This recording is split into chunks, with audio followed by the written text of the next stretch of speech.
Ladies and gentlemen, what's up? It's Rick Pino here from Get Wisdom. Have you ever had a bad sales experience?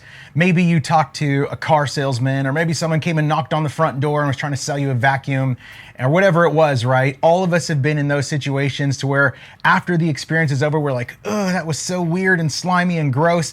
And for whatever reason, like now our frame and idea of sales is like skewed with like all sales are bad. But I submit to you, what if sales is actually one of the most important, one of the most ethical ways that God has set up his people to be able to flourish in their finances? We're talking all about it today in this video.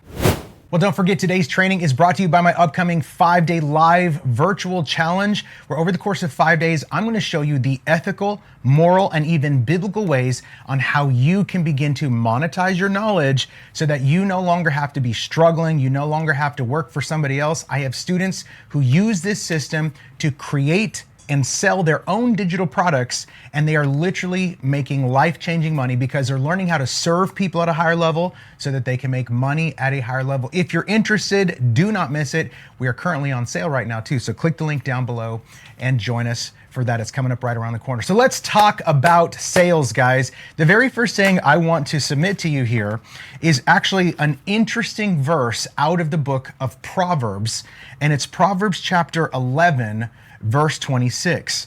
Now, here's the thing. Maybe you've read through this before, maybe you've seen it before. I promise you, you've never seen it like this. And then I have a story to tell you that is connected to this verse. Okay, so Proverbs 11:26. We're talking about sales today and why selling is actually good. In fact, I'll just kick the whole thing off by saying it like this. I believe that selling is good because selling is serving.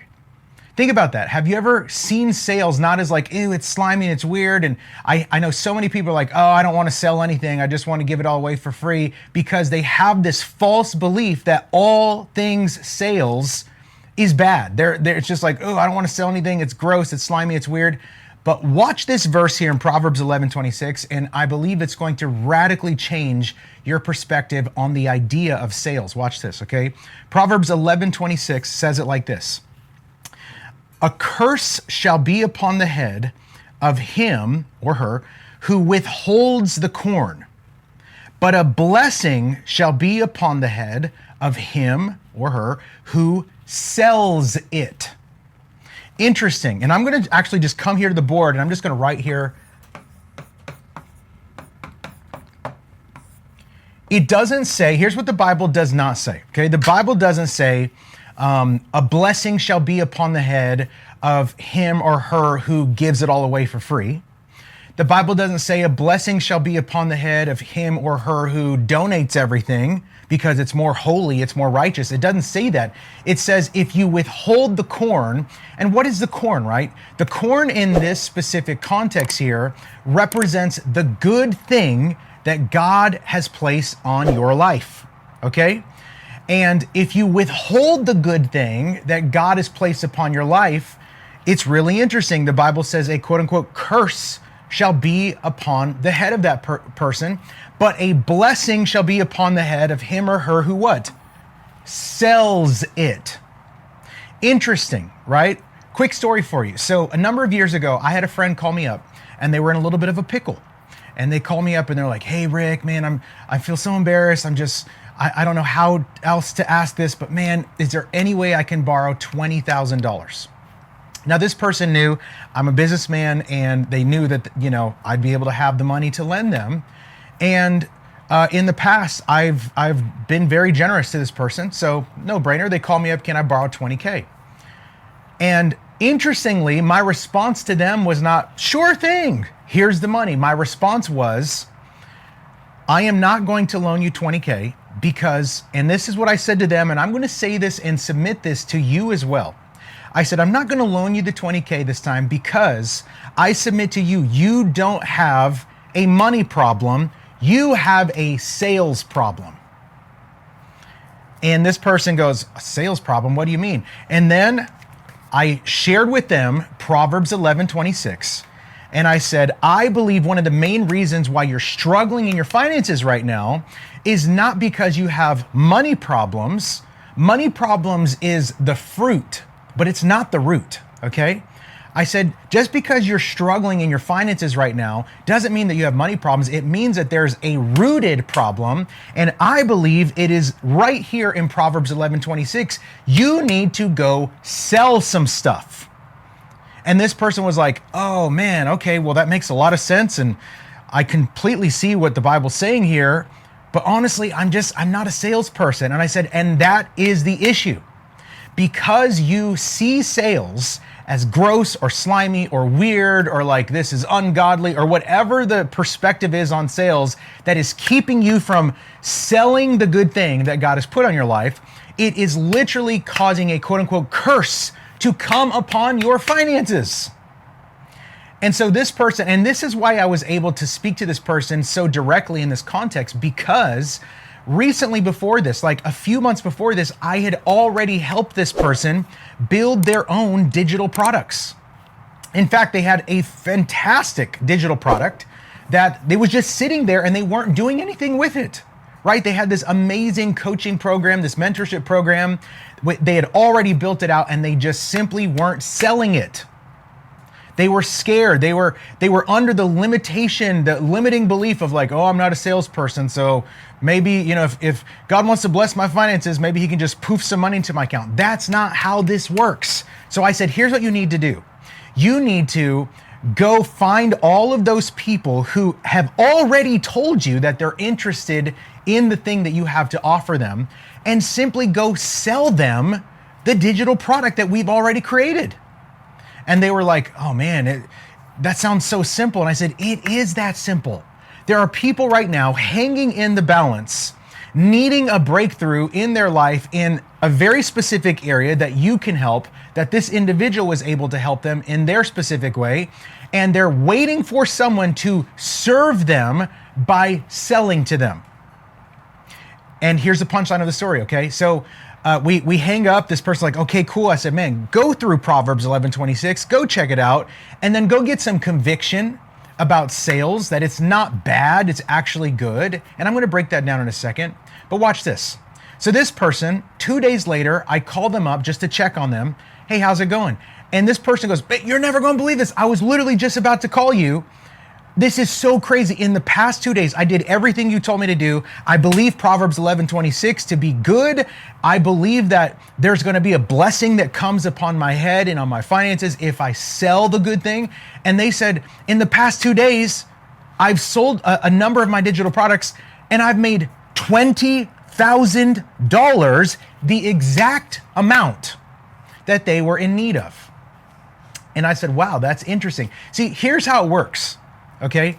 So many of us, because we've had really bad sales experiences, right? Like I mentioned at the beginning of the video, maybe you had a slimy car salesman, or, you went to go purchase something and the person just made you feel weird, or they were trying to manipulate you and you're like, ugh, sales is so yucky and slimy, right?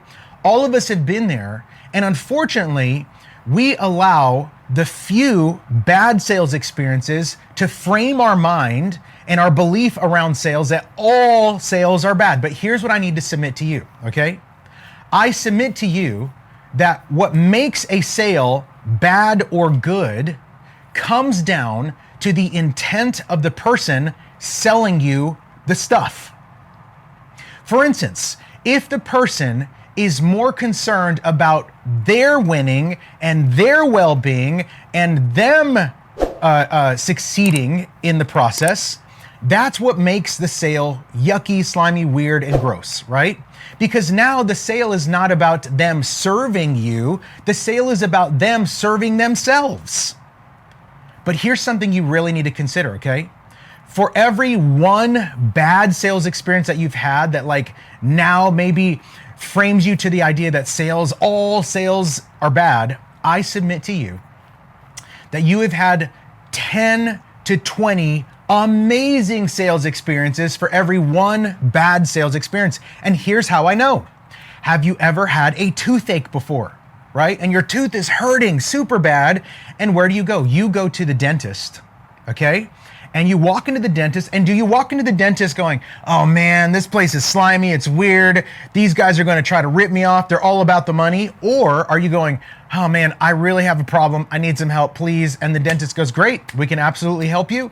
They go and they pull the tooth, they give you some medicine, they help it, it doesn't hurt anymore, and then whenever you're checking out, they what? Charge you.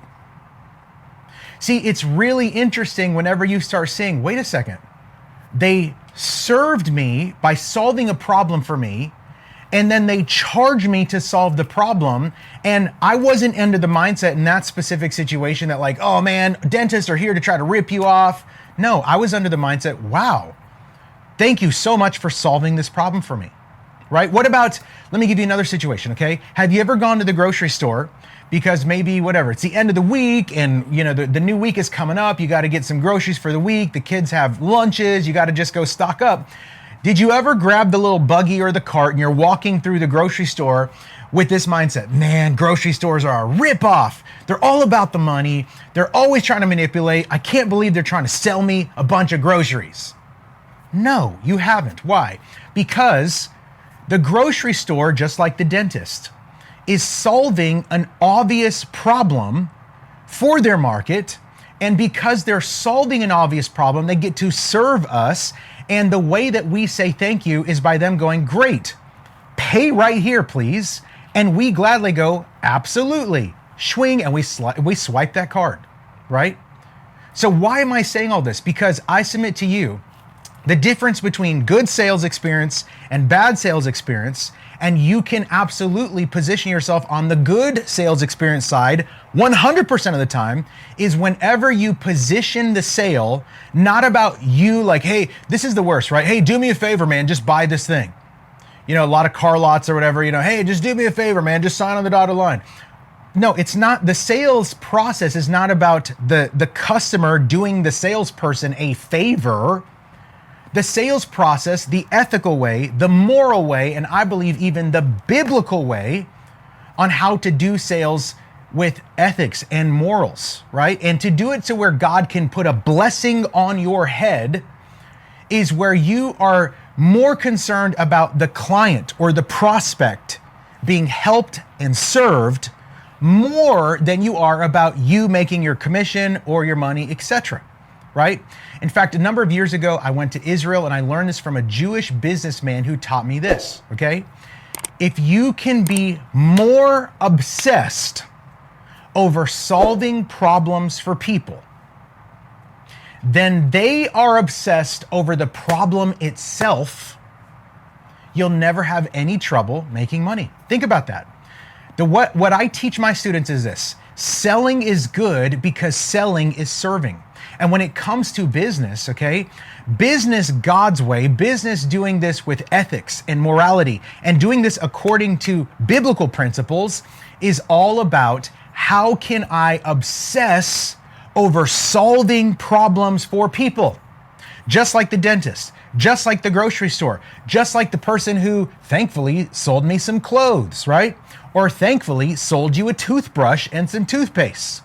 Because if that company or that person didn't serve you by solving the problem, which was, I don't want to be walking around with no clothes on, right? I need some clothes. Or man, I should really be able to clean my teeth. I need a toothbrush and a toothpaste. What about some deodorant, right? What about some shoes on your feet, right? What about all of the different things that are problems for us? We don't see whenever the problem has an obvious solution that is needed, we don't see it as, oh man, they're trying to rip us off, they're trying to manipulate us, sales is slimy and weird. No, we go, oh, thank God. I was so hungry on my lunch break, thank God for this restaurant. Man, I was so hungry on my lunch break, thank God the grocery store sold me these groceries so I could make my sandwich and my chips and blah, blah, blah, whatever, right? You don't think like, oh man, the grocery store ripped me off, or, the chiropractor ripped me off because, I slept weird and my back was all cricked and I can't believe how slimy it was that they fixed my problem. No! So you've got to change your mindset around the ethics when it comes to sales. Because I submit to you, just like Proverbs 11:26 is saying here, okay, if you are currently right now struggling in your finances, I submit to you, it's probably not that you have a money problem. It's simply that you have a sales problem, and you need to realize God has put corn or grain. God has put the good thing on the inside of you that you can serve other people with. And the best thing to do is to go obsess over solving problems for people and not just do it for free, but to sell it. To sell it. Why? Because when you sell it, it puts value both on it for the customer and for you. Now it means something. Now the person who's getting their problem solved is thankful. Now you are fulfilled because you helped somebody and then they said thank you in the form of dollar signs. This is how God has set up the global economy. Think about this. Every single dollar bill that circulates this planet right now, the only reason why anyone anywhere has any money is because somebody somewhere sold something for a profit. Period. Now, I had made the statement recently, and one of my students said, well, you know, Rick, I work as a secretary at this doctor's office, and I don't make money because I sell things for a profit. And I said, yes, you do. The company that you work for sells things for a profit. And out of the profit that they sell, they pay people like you to be an employee. And then I also had a pastor, a minister said, well, what about us who we run churches and ministries? We don't make money by selling anything. We make money because people give generously out of the kindness of their heart. And I said, exactly. The money that they give you has either come from them selling something for a profit in their business or them working for a business that sells something for a profit. The only reason why anyone anywhere has any money is because somebody somewhere sold something for a profit. Listen, friend, I submit this idea to you. You are a salesperson, whether you like to admit it or not. How do I know this? Because however much money you do or do not make right now, it's because you sold something to get that. Let me explain. Okay? Maybe you're that secretary, right? Maybe you work at Starbucks. Maybe you have, whatever. Maybe you're an accountant, okay? You literally sold your time to somebody else so that you could do that service for them, either as an employee or as a business owner that provided a service or a product. And you sold yourself and you sold your time. Maybe you make 25 bucks an hour. You literally sold your time for $25. Every single one of you, every single one of us is in sales, whether we like it or not. So the biggest thing I want you to take away from today's training is that if you're struggling in your finances right now, it's not that you have a money problem. That's just the fruit. It's not the root. It's probably that you have a sales problem. Okay. Now, if you're like, I don't know what I would sell, it's starting to make sense and I get it, but I don't know what I would sell. And I really like the idea of selling is good because selling is serving, but I just don't know who I would serve and I don't know how I would serve them. I don't know what problems I can solve. That's exactly why you need to consider joining me for that upcoming 5-day live virtual training. Click the link down below. I'm going to show you exactly how to do it. But here's the punchline, okay? Selling is good because selling is serving. And when we sell God's way, not with the intention of it's all about us, we're just going to let's see how much money we can make. And it's all about greed and manipulation. Obviously, that's what makes sales nasty and gross and weird and slimy, right? But when sales comes down to, I am here to serve you. I'm here to solve problems for you. And if you would like your problem solved, all you need to do to get it solved is to pay me and I will solve it for you. That is God's ethical, biblical way on how people can begin to be blessed in their finances. I believe every single Christian should sell stuff. Ladies and gentlemen, make sure to like and subscribe to the channel if you want to see more trainings like this. And let me know down in the comments your thoughts on sales, and we'll see you in the next training. Thanks.